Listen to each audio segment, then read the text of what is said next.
So, I have a secret I want to tell you.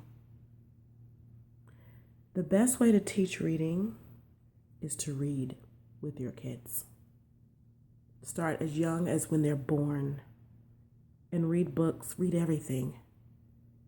Don't just read little Bob books or the He Went Down the Street type books, but real rich books. Read them Shakespeare, read them the Bible, read them the Chronicles of Narnia.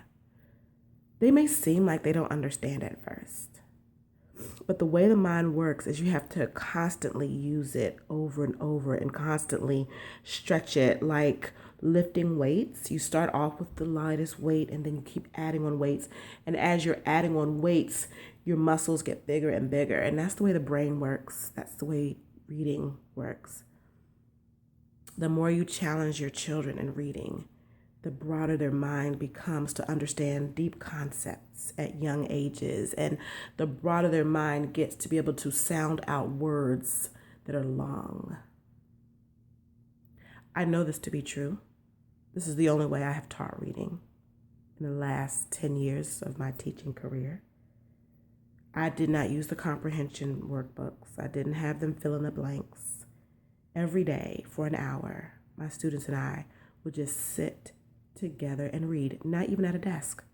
I always set up a living room in my classroom with the couches and chairs and rugs, and we would sit there, each student with their own copy, and we would read together. When I taught high school, we would sit around a table and just read together and stop and ask questions and talk. Just talk. Talk about how things that happen in the book remind them of things that happen in their life, in their comprehension, in their reading ability would go to new levels. And whenever I would have a substitute come to my class when I was absent, they were always amazed at how well my students read and how deeply they could understand. And I never used the workbooks. So the secret to teaching reading is to read with your kids and talk to your kids.